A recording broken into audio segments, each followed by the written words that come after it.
না ma'am, ACP স্যারের সঙ্গে আমার বিয়ে ছিল না। তাহলে তুমি সেটা তোমার স্যারকে ক্লিয়ার করে বলনি কেন? স্যারকে তো আমরা কার্ড দিয়ে ইনভাইট করে গিয়েছিলাম। এবার স্যার যদি সেই কার্ড না দেখেন তাহলে আমরা কি করব বলুন? না না, আমি সত্যি বুঝতে পারছি না, কালকে স্যার তোমাদের ইনভিটেশনে যাননি? হ্যাঁ গিয়েছিলেন, কিন্তু বেশিক্ষণ ছিলেন না, চলে এসেছিলেন। না না, সেখানে গিয়ে স্যার অনেক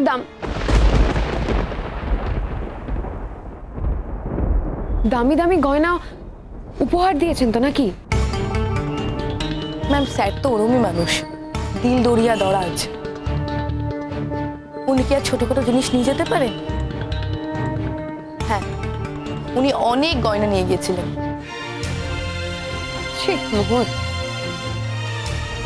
ট্রিক করে নিজের দিদির বিয়ের গয়নাগুলো স্যারের থেকে আদায় করে নিলে? স্যার দিলদরিয়া মানুষ বলে? তার মানে ম্যাম?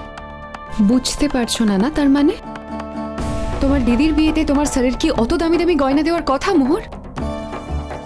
ম্যাম, স্যারের কাছে আমি কিংবা আমার দিদি পার্থক্যই বাকি। স্যার যদি আমাকে ওই গয়না দিতে পারেন তাহলে আমার দিদিকেও দিতে পারেন। আর দিয়েছেন তো স্যার, আপনি কেন এত মাথা ঘামাচ্ছেন? মোহর, মোহর, এভরিথিং হ্যাজ আ লিমিট। তুমি তোমার লিমিটটা না ক্রস করে যাচ্ছ। আমি কিন্তু তোমাকে ওয়ার্ন করছি, বেশি বাড়াবাড়ি করো না।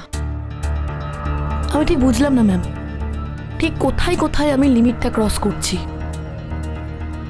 আমি তো কোনো লিমিট অমান্য করিনি। আর তার থেকেও বড় কথা হলো এই লিমিটটা কে ঠিক করে দিয়েছে? আচ্ছা ম্যাম, আমি যদি স্যারের ক্ষেত্রে কোনো লিমিট ক্রস করে থাকি তাহলে তো স্যারেরই সেটা বলার কথা। কাল আমার আশীর্বাদ মোহর, আর বিয়েটা কিন্তু আমি তোমার স্যারকেই করছি। কংগ্রাচুলেশন। আমি সেটা জানি। সেটা যখন জানো তাহলে এটা নিশ্চয়ই মানতে হবে যে এখন থেকে স্যারকে ট্রিক করে স্যারের ঘাড় ভাঙাটা বন্ধ করতে হবে। ম্যাম, আপনি আমার ম্যাম হতে পারেন, আপনি আমার ব্যক্তিগত জীবন নিয়ে যখন কথা বলছেন, আপনি যখন আমার ব্যক্তিগত জীবন নিয়ে আমাকে দোষারোপ করছেন, তখন কিন্তু আমি আপনাকে ম্যাম হিসেবে মান্যতা দিতে পারবো না। হ্যাঁ, এখন আমি আপনাকে বলতে বাধ্য হচ্ছি, now you are crossing the limit. Please ma'am, আপনি নিজের লিমিট ক্রস করবেন না, তাতে বরং আপনারই ভালো হবে। ম্যাম আমি চাই না আমি আপনাকে এমন কোনো কথা বলি যাতে আপনি দুঃখ পান। আফটার অল আপনি আমার সব থেকে প্রিয় স্যারের উড বি ওয়াইফ। আপনি শঙ্কু স্যারের হবু বউ হতে চলেছেন, তাই আপনাকে এসব মানায় না ম্যাম। আপনি একটা নতুন সংসার করতে চলেছেন, তার জীবনের কিছু জিনিস আপনাকেও তো অ্যাকসেপ্ট করতে হবে ম্যাম। তুমি আমাকে অ্যাডভাইস দিচ্ছ, তুমি জ্ঞান দিচ্ছ আমাকে? তুমি জানো তোমার দিদির বিয়েতে তোমার স্যার কতগুলো টাকা খরচা করেছে? সেটা তো আমার জানার দরকার নেই না। শঙ্কু স্যারের নিজের টাকা কোথায় খরচ করলেন, কখন খরচ করলেন, সেটা শঙ্কু স্যারই বুঝবেন। চালাকি করো না মোহর, অনেক চালাকি করেছো। তোমার এই চালাকির জন্য জানো স্যারের বাড়ির কেউ তোমাকে পছন্দ করে না, প্রত্যেকে তোমার উপর অসন্তুষ্ট। প্রত্যেকের তোমার উপর কি ইমপ্রেশন সেটা তুমি জানলে না? শঙ্কু স্যারের পরিবারের সম্পর্কেও আমার কোনো গুড ইমপ্রেশন নেই ম্যাম। তাতে কি ওদের কিছু এসে যায়? সে যায় না নিশ্চয়। তেমনি আমার সম্পর্কে ওদের কি ইমপ্রেশন তাতে আমার কিচ্ছু এসে যায় না। আপনি প্লিজ এইসব নিয়ে আর ভাববেন না। আমি এখন আসছি। কোথায় যাচ্ছ? অবভিয়াসলি স্যারের কাছে।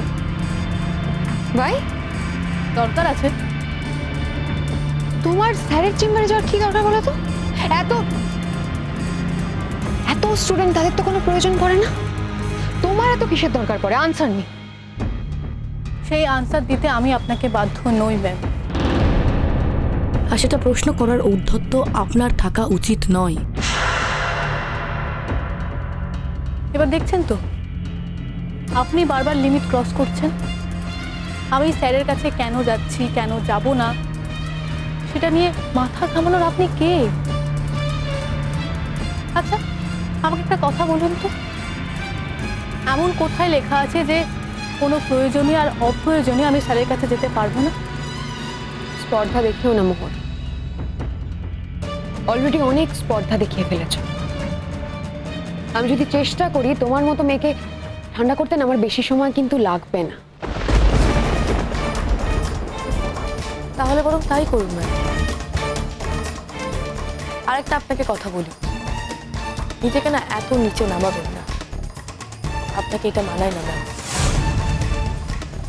আফটার অল আপনি শঙ্কু স্যারের উড বি ওয়াইফ, আপনি একজন টিচার।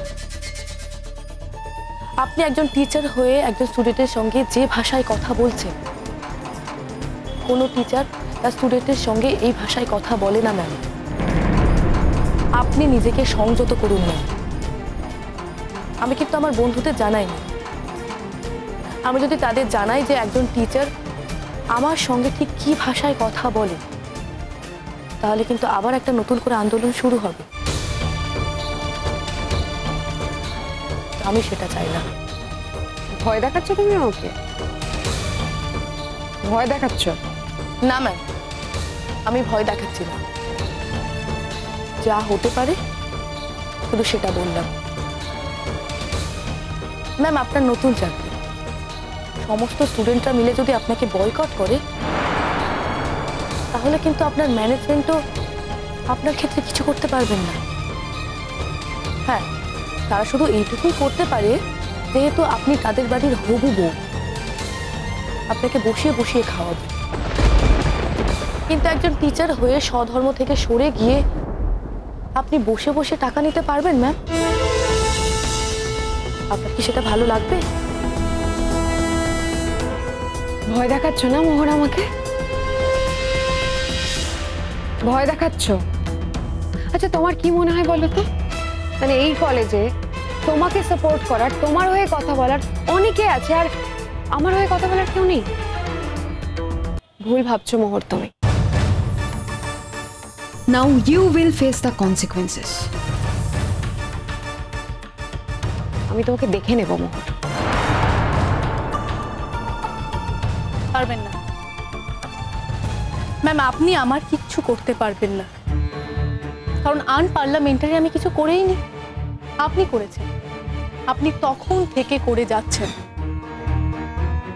আমি যদি স্যারের কাছে যাই তাহলে এটা কোনো অপরাধ নয়। স্যার যদি কাল আমার দিদির বিয়েতে গিয়ে থাকে তাহলে সেটাও কোনো অপরাধ নয়। কিন্তু আপনার যদি মনে হয় যে স্যার কাল গিয়ে অপরাধ করেছে, তাহলে সেটা আপনি স্যারের সঙ্গে বোঝাপড়া করে নেবেন। আপনার যদি মনে হয় স্যার আমাদের অনেক বেশি বেশি জিনিস দিয়ে ফেলেছেন, সেটাও আপনি স্যারের সঙ্গে বোঝাপড়া করে নেবেন। আপনি কেন শুধু শুধু আমাকে এত ছোট কথা বলছেন? আপনি কেন বারবার বলছেন যে আমি ট্রিক করে স্যারের কাছ থেকে জিনিস নেওয়ার চেষ্টা করছি?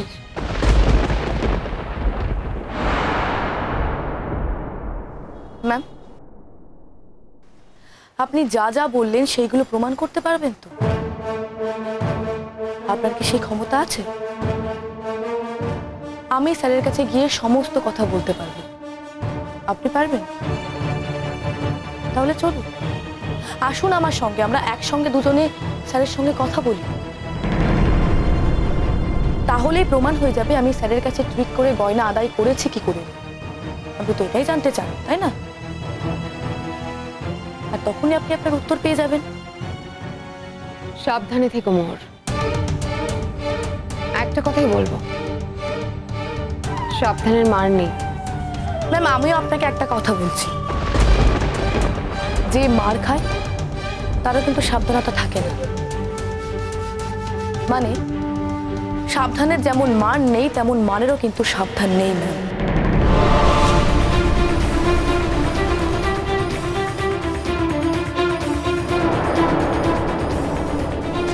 Impossible, impossible. আর কিছুতেই না, আর কিছুতেই সহ্য করা যাবে না এই মেয়েটাকে। নিজের দিদির বিয়ের নাম করে শঙ্খকে দিয়ে এতগুলো গয়না আদায় করিয়েছে। আজকে কি ধান্দায় যাচ্ছে কে জানে। প্রত্যেকটা মুহূর্ত আমায় বিষিয়ে দিচ্ছে এই মেয়েটা। এক্ষুনি গিয়ে আমি ছোটকার সাথে কথা বলবো। না, এটা আমি কিছুতেই হতে দিতে পারবো না। নো ওয়ে, কিছুতেই না।